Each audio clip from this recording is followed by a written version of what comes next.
खुलुमबाय बिटिआर बिसायख'थिनि सिगां बिटिआरआव बर' गामिफोरखौ सोसनगोन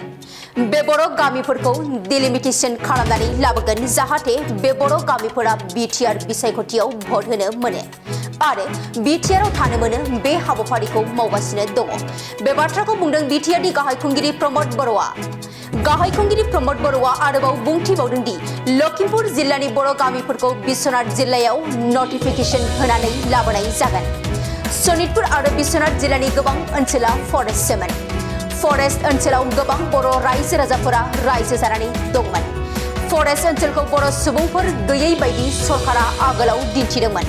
बे फरेस्ट ओनसोलाव बिश्वनाथ जिल्लानि 9,000सो बर' नखरा हानि टाइटेलखौ मोननो हाबाय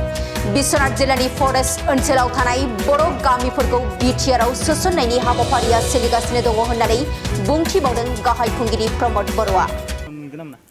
दासिम माखासे गामि हाबबाय दा बे गामिजों लोगोसे आरोबाव गामि हाबनांगौ दङ दा बेखौ पर्यायक्रमे सोबाय थादों लासै लासैनो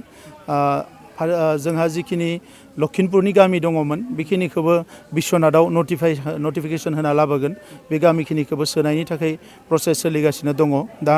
आरो फारसेथिं सनितपुर बिश्वनाथनि गोबां ओनसोलानो फरेस्टसोमोन दा बे फरेस्टखौ मानसि गैयै ओनसोल बायदि सरकारा आगोलाव दिन्थिदोंमोन दा बे फरेस्ट ओनसोलाव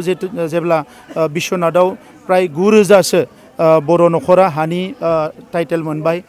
सनितपुरावबो गोबां मोनबाय दा बे गासैबो गामिखौ लाजोबनानै बेखौ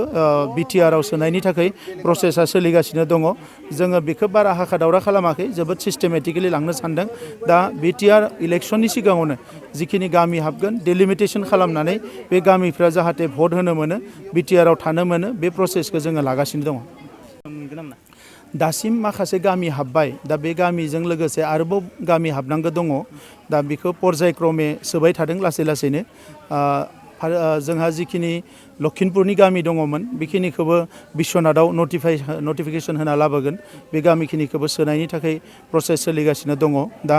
आरो फारसेथिं सनितपुर बिश्वनाथनि गोबां ओनसोलानो फरेस्टसोमोन दा बे फरेस्टखौ मानसि गैयै ओनसोल बायदि सरकारा आगोलाव दिन्थिदोंमोन दा बे फरेस्ट ओनसोलाव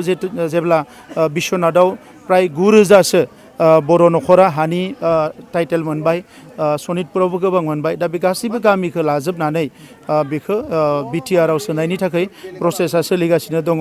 जोङो बेखौ बारा हाखा दावरा खालामाखै जोबोद सिस्टेमेटिकेलि लांनो सानदों दा बिटिआर इलेक्शननि सिगाङावनो जिखिनि गामि हाबगोन डिलिमिटेशन खालामनानै बे गामिफ्रा जाहाथे भट होनो मोनो बिटिआरआव थानो मोनो बे प्रसेसखौ जोङो लागासिनो दङ